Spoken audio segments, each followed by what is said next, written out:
말의 품격, 이기주 지음. 말과 사람과 품격에 대한 생각들. 말은 나름의 귀소 본능을 지닌다. 몇 해 전 할아버지를 하늘로 떠나보냈다. 할아버지가 눈을 감던 날을 나는 잊지 못한다. 며칠째 할아버지의 의식은 삶과 죽음 사이에서 방황하며 갈피를 잡지 못하는 듯했다. 마지막 날이었다. 며칠째 굳게 닫혔던 입술 사이로 손이라는 단어가 흘러나왔다. 할아버지가 이승에서 남긴 마지막 말이었는데 갑자기 툭 튀어나온 단어가 아니라 할아버지의 몸과 마음 속에서 오랫동안 쟁여진 단어처럼 느껴졌다. 병원에서 일하는 지인으로부터 훗날 나는 비슷한 이야기를 전해 들었다. 이승과 저승의 경계에서 힘겨운 싸움을 벌이던 환자가 숨을 거둘 때 손이라고 발음하는 경우가 꽤 있다고 했다. 입을 벌릴 기력조차 남지 않은 생의 마지막 순간에 한 번 더 가족의 체온을 느끼고 싶어서 손 좀 잡아줘 라고 말하는 이들이 많다는 것이다. 이날 이후 손에 대한 생각이 내 머릿속에 가득 들어찼다. 나는 틈틈이 인간의 외로움에 대해 고민했다. 그리고 인간의 고질적인 외로움을 달래주거나 그 농도를 연하게 만드는 것은 결국 타인의 손길과 언어가 아닐까 생각했다. 사람은 홀로 떨어진 섬과 같은 존재다.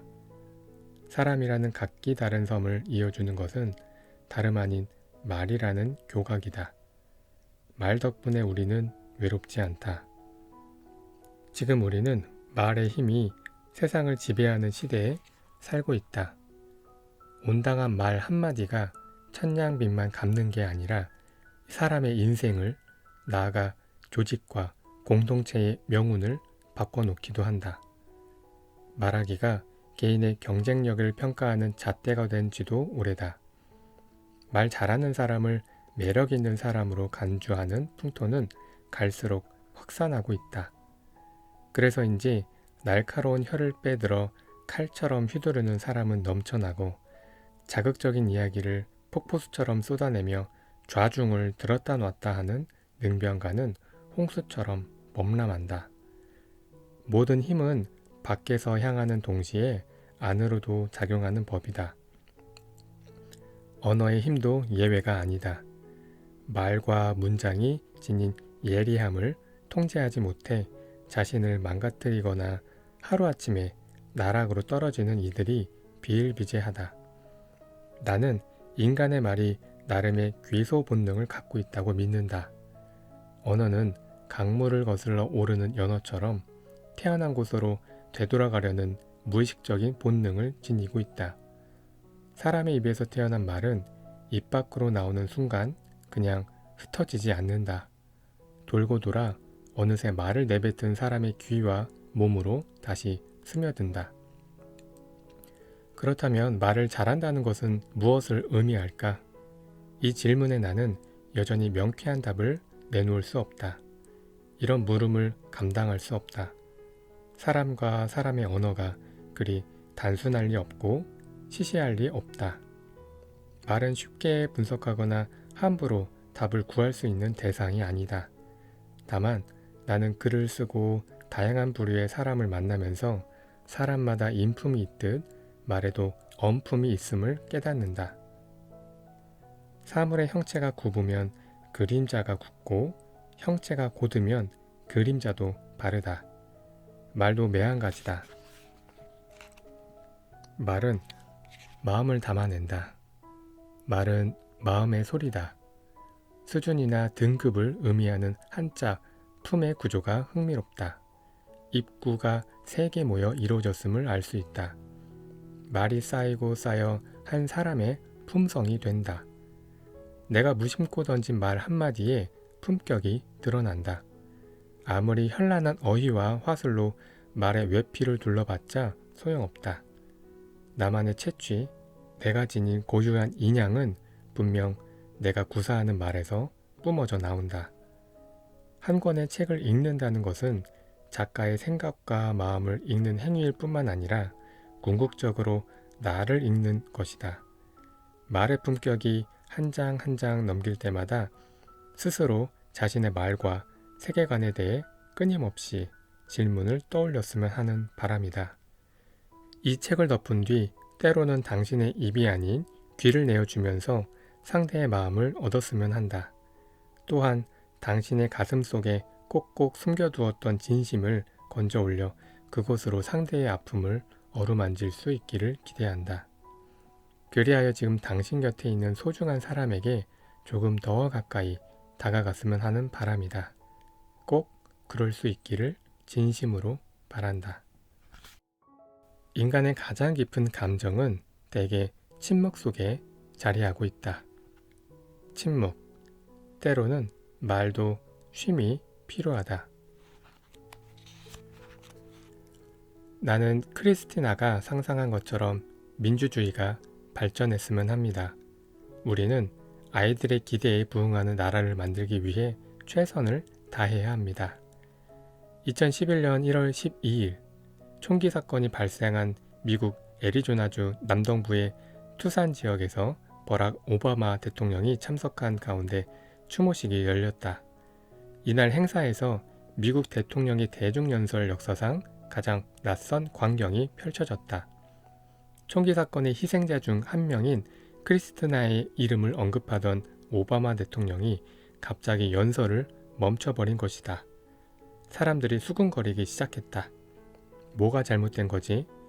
연단에 놓인 프롬프터에 문제가 생긴 건가? 째깍째깍. 시간은 더디게 흘렀다. 오바마는 말없이 호흡을 가다듬었다. 호흡과 호흡 사이에서 비통함과 안타까움이 뒤섞인 슬픔의 덩어리 같은 것이 밖으로 새어나오는 듯했다. 오바마의 시선이 허공에 닿았다. 그는 닿을 수 없는 아득히 먼 공간을 쳐다보는 듯했다. 오바마는 눈물을 참으려는 듯 두 눈을 연신 깜빡였다. 복받치는 슬픔을 억누르며 감정을 추스리며 차마 말을 잇지 못했다. 오바마의 어깨축지가 흔들렸다. 51초의 정적이 흐른 뒤 오바마는 어금니를 굳게 깨물었다. 그리고 다시 연설을 이어나갔다. 그의 음성은 무거웠다. 무거웠으므로 공중에서 낮게 깔리며 천천히 추모객의 가슴을 향해 퍼져나갔다. 말 그대로 51초 무언 연설이었다. 사람의 가슴으로 번져와 또렷하게 새겨지는 말은 쉽게 잊히지 않는 법이다. 이날 오바마 대통령의 연설 역시 미국 국민의 가슴에 진한 감동을 아로새겼다. 당시 미국 언론은 오바마 대통령이 보여준 이례적인 모습과 엄품에 찬사를 아끼지 않았다. 뉴욕타임스는 버락 오바마가 대통령이자 두 딸의 아버지로서 단호한 모습을 보여줬다. 대통령은 미국 국민과 말만 주고받는 게 아니라 마음을 나눴다. 오바마의 재임 기간 중 가장 극적인 순간이 될 것이다. 라는 기사를 실었다. 오바마의 연설이 이렇듯 찬사를 받은 이유는 무엇일까? 오바마는 말을 잘하기 위해 애쓰기보다 특정한 지점에서 말을 거두어들이기 위해 애썼다고 나는 생각한다. 침묵의 가치와 하중을 충분히 알고 있었기에 가능한 일이다. 동서고금을 막론하고 침묵의 가치는 늘 칭송되어 왔다. 종교학자 프리드리히 폰 휘셸은 자신의 진려에게 보낸 편지에서 위대한 것 앞에서 침묵해야 한다. 침묵의 내면에서 말을 키워라. 말로만 하는 토론은 왜곡만을 가져다 줄 것이다. 라고 말했고 조선시대 문인화가 김유근은 말하지 않아도 뜻을 전할 수 있으니 침묵한다고 해서 무슨 문제가 있겠는가? 나 자신을 돌아보건대 침묵하면 세상에서 화를 면할 수 있음을 알겠다는 글을 남겼다. 한때 유럽을 호령하던 나폴레옹에게 침묵은 일종의 병기였다. 나폴레옹은 고향인 코르시카 지역 사투리가 입에 밴 인물이다. 대중 연설에서 장군다운 위엄을 드러내는데 유리할 리 없었다. 단 나폴레옹은 침묵의 힘을 알고 있었다. 나폴레옹은 병사들 앞에서 연설을 하기 위해 연단에 오를 때마다 뜸을 들이는 버릇이 있었다고 한다. 연단에 올라서도 곧바로 말을 질러대지 않았다. 10여 초 정도 매의 눈으로 전방을 노려보곤 했는데 그때마다 병사들은 나폴레옹의 위험에 압도당할 수밖에 없었다. 목구멍에 차오른 말을 삼키는 순간 나폴레옹이 어떤 생각을 했는지 나로서는 정확히 알 수 없다. 다만 그 침묵을 거쳐 태어난 정제된 언어 덕분에 나폴레옹은 자신의 카리스마와 존재감을 극대화할 수 있었던 것으로 보인다. 침묵이라는 비언어 대화의 힘은 세다. 침묵은 차마 말로 다 표현할 수 없는 다양한 의미와 가치를 함축하고 있으며 종종 사람들에게 100마디 말보다 더 무겁고 깊게 받아들여진다. 침묵은 말실수를 줄이는 지름길이다. 말은 생각과 감정을 담아내는 그릇이다. 그걸 아무 생각 없이 대화라는 식탁 위에 올려놓다 보면 꼭 사달이 일어난다. 말이 많으면 화를 면치 못한다. 근심이 많아진다. 반대로 과언무환이라는 말처럼 상대에게 상처가 될 말을 줄이면 근심도 줄어든다. 서양 경구 중에도 웅변은 은, 침묵은 금이라는 말이 있는 것을 보면 선인들의 생각은 동서양이 그리 다르지 않았던 모양이다. 오바마의 연설 장면을 좀 더 들여다보자. 오바마가 51초 정도 아무 말 없이 청중을 응시하는 순간 그는 그저 맑은 울음을 참아가며 감정을 추스리는 행위만 한 것일까? 글쎄다. 오바마는 분명 침묵의 가치를 알고 있었고 그걸 바탕으로 무언의 대화를 시도한 게 아닐까 싶다. 오바마 대통령은 연설 도중 입술을 다문 채 희생자 가족의 아픔을 자신도 처절하게 느끼고 있음을 표정과 눈빛으로 표현했다. 그의 감정이 밑바닥에 잠복해 있던 진심은 가슴을 열고 걸어나와 침묵이라는 샛길로 들어섰다. 그리고 돌고 돌아 추모객의 마음이라는 도착지에 가 닿았다. 휴가를 의미하는 영어 단어 바캉스는 텅 비어 있다는 뜻의 라틴어 바카티오에서 유래했다. 바캉스는 무작정 노는 게 아니라 비워내는 일이며 진정한 쉼은 우리의 어깨를 짓누르는 무언가로부터 자유로워지는 것이 아니라 무언가로부터 자유로워지는 것이라는 뜻으로 풀이할 수 있다. 쉼이 필요한 것은 말도 마찬가지다. 사람들에게 그럴싸한 말을 쉴 새 없이 쏟아내는 게 대수가 아니다. 중요한 것은 말을 잘 하는 게 아니라 적절한 때에 말을 거두고 진심을 나눌 수 있느냐 하는 것이 아닐까. 숙성되지 못한 말은 오히려 침묵만 못하다. 인간의 가장 깊은 감정은 대개 말이 아닌 침묵 속에 자리하고 있다. 긍정. 말은 종종 현실과 공명한다. 윌 스미스 주연의 영화 행복을 찾아서는 의료기기 판매상인 크리스 가드너가 파산을 당하면서 시작한다. 하루아침에 자동차를 압류당하고 살던 집에서 쫓겨난 그는 영혼마저 잃어버린 듯한 표정으로 빈 집을 바라본다. 지갑을 열어 남아있는 돈을 세어보니 21달러 33센트뿐. 그러나 그는 내일에 대한 희망만은 포기하지 않는다. 나는 노숙자일 뿐이지 희망이 없는 건 아니야. 그러던 중 크리스 가드너는 우연한 기회에 투자 회사의 인턴 면접에 응시하게 된다.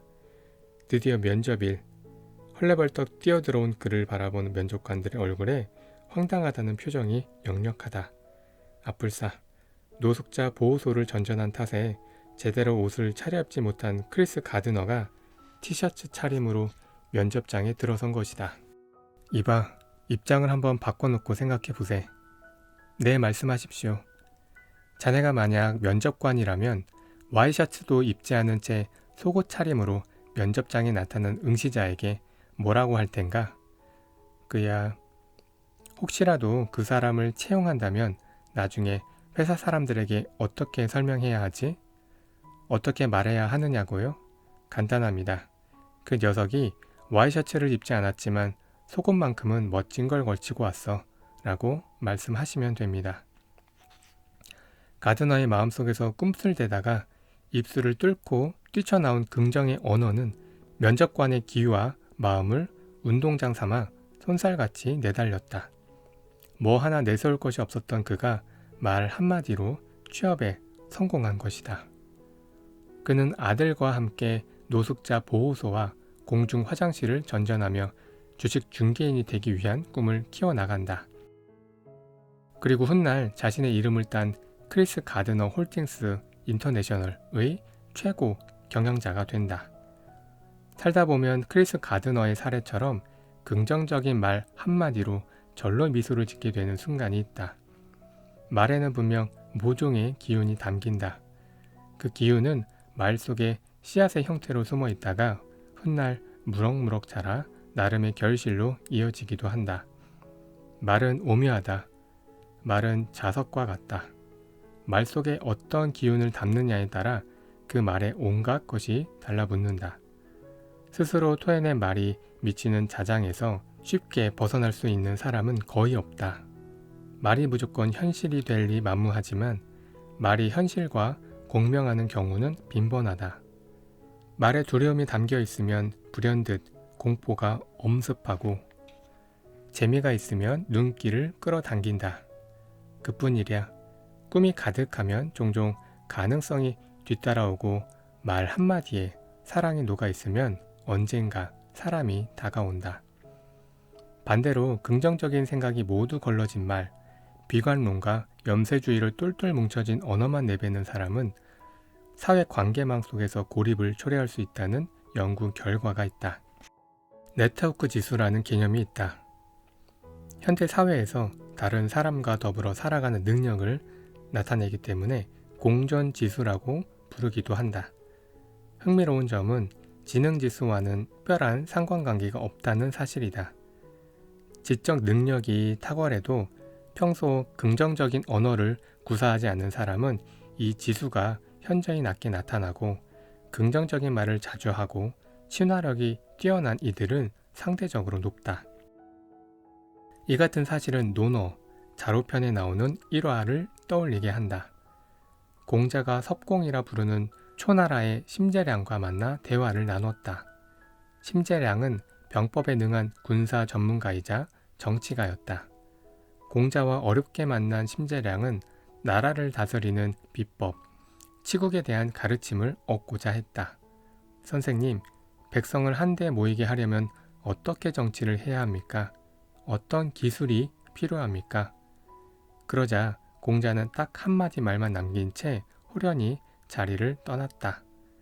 근자열 원자래라네. 가까이 있는 사람을 기쁘게 하면 멀리 있는 사람도 모여들게 마련이라는 의미로 풀이할 수 있다. 심재량은 연신 고개를 끄덕였다. 공자가 어스름 속으로 터벅터벅 사라졌다. 공자의 한마디가 심재량의 가슴팍을 파고들어 치국에 대한 기존의 가치관을 뒤흔들었다. 주변 사람들과 어떻게 지내야 하는지, 또 그들에게 어떻게 말해야 하는지를 새삼 일깨워주는 일화다. 평소 다양한 자리에서 다양한 사람들과 이야기를 주고받는다. 좋은 이들이 많지만 인간에 대한 배려를 몸과 마음에서 깨끗이 지운 채 분노와 악의로 빚어진 언어를 날카롭게 휘두르는 이들도 덜어본다. 귀를 의심하게 만드는 문장에 마음이 베일 때면 누군가에게 나도 저런 말을 했었던가 하고 되짚어 보면서 상대방의 입술을 은밀하게 바라본다. 인간의 입술은 그가 마지막으로 발음한 단어의 형태를 보존한다는 말이 있다. 내 입술에 내 말의 흔적이 남아있다는 무섭고 서늘한 얘기다. 말의 생성과 소멸의 본질이 그러한지 모른다. 폐에서 올라온 공기는 목구멍과 혀끝을 따라 걷다가 입술을 오므라들고 닫히는 사이를 틈타 밖으로 새어나온다. 내가 빨아들인 공기와 내 안에서 생긴 묘한 파동과 공명이 곧 내 음성으로 태어나는 셈이다. 종종 가슴에 손을 얹고 돌아볼 필요가 있다. 내 말과 글과 숨결이 지나간 흔적을, 그리고 솔직함과 무례함을 구분하지 못한 채 사는 건 아닌지를, 말이라는 악기를 아름답게 연주하지 않고 오로지 뾰족한 무기로만 사용하는 것은 아닌지를. 사람이 지닌 고유한 향기는 사람의 말에서 뿜어져 나온다. 인향, 사람의 향기. 평소 카페에서 백색 소음과 커피를 연료 삼아 글을 쓰는 편이다. 원고를 쓰다 보면 본의 아니게 노트북 너머에서 벌어지는 자질구레한 상황을 관찰하게 된다. 직원과 고객이 주고받는 말이 귓속으로 들이닥칠 때도 있다. 몇 해 전 여름이었다. 사무실 근처에 있는 아담한 카페를 찾았다. 40대 초반쯤 돼 보이는 남자가 직원에게 커피를 주문했다. 직원은 친절하게 응대했다. 고객님, 차가운 커피로 드릴까요? 뜨거운 커피로 드릴까요? 남자의 반응은 상식적이지 않았다. 아니, 비문명적이었다. 남자가 토해낸 명사와 동사, 거기에 달라붙어 있는 조사와 어미에는 타인을 향한 적의와 공격 본능이 빽빽하게 새겨져 있었다. 이 사람아, 당연히 아이스 커피지. 당신 같으면 이 더운 날 땀 뻘뻘 흘리면서 징글맞게 뜨거운 커피 마시겠어? 확 그냥. 남자가 쏟아낸 자음과 모음은 우연히 탄생한 게 아닌 듯 했다. 남자의 몸과 정신 속에서 오랫동안 서로 치고받으며 갇혀 지내다가 입술이 열리는 틈을 타 감옥을 탈출한 죄수들처럼 느껴졌다. 남자의 말은 일종의 가번이다. 손님은 왕이기 때문에 갑으로 군림해도 된다는 그릇된 인식이 잔뜩 묻어나는 폭언에 가까운 지저분한 언어. 직원의 얼굴이 순식간에 일그러졌다. 남자가 커피를 받아서 나가자 그에 대한 서운함과 원망이 뒤섞인 듯한 얼굴로 직원이 휴 하고 숨을 뱉었다. 한숨은 깊고도 길었다. 카페를 가득 채울 듯한 한숨 소리와 함께 직원의 마음 한구석에 아래로 푹 꺼져 내리는 듯했다. 괜히 나까지 덩달아 한숨이 나왔다. 감정을 추스르지 못했는지 직원의 시선이 여전히 허공에 떠 있었다. 나는 들키지 않게 직원의 얼굴을 힐끔 곁눈질하면서 혼자 엉뚱한 상상을 떠올렸다. 사내가 만약 프랑스의 한 카페에서 커피를 주문한다면 한 잔 값으로 얼마를 치러야 할까? 1만 원 이상을 내야 한다. 커피 한 잔 치고는 지나치게 비싼 가격인데 그럴 만한 이유가 있다. 그 카페에서는 예의 없는 고객에게 돈을 더 받기 때문이다. 다음은 카페에 걸려있는 메뉴판을 우리말로 옮긴 것이다. 커피 7유로. 커피 주세요. 4.25유로. 안녕하세요. 커피 한 잔 주세요. 1.4유로. 조금 매정하기는 하지만 기발한 가격표 아닌가? 고객이 커피를 주문할 때 구사하는 말과 품격에 따라 음료의 가격을 차등 적용하는 것이다. 이덕무, 박재가와 함께 조선 후기를 대표하는 문인 성대중이 당대의 풍속을 엮은 잠록지빈, 청성잡기에 이런 글귀가 나온다. 내부족자 기사번, 신무주자 기사황. 내면의 수양이 부족한 자는 말이 번잡하며 마음에 주관이 없는 자는 말이 거칠다는 의미로 이해할 수 있다. 말과 글에는 사람의 됨됨이가 서려 있다. 무심코 던진 말 한마디에 사람의 품성이 드러난다. 말은 품성이다. 품성이 말하고 품성이 듣는 것이다. 격과 수준을 의미하는 한자, 품의 구조를 뜯어보면 흥미롭다. 입구가 3개 모여 이루어졌음을 알 수 있다. 말이 쌓이고 쌓여 한 사람의 품성이 된다는 뜻이다. 사람은 채취, 사람이 지닌 고유한 인향은 분명 그 사람이 구사하는 말에서 뿜어져 나온다. 언어처럼 극단을 오가는 것도 드물다. 내 말은 누군가에게 꽃이 될 수 있으나 반대로 창이 될 수도 있다. 말 한마디로 천냥빚을 갚기는커녕 손해를 입지 않으려면 더러운 말이 마음에서 떠올라 들끓을 때 입을 닫아야 한다. 말을 죽일지 살릴지 신중하게 결정해야 한다. 말은 한 사람의 입에서 나오지만 1000사람의 귀로 들어간다. 그리고 끝내 10,000사람의 입으로 옮겨진다.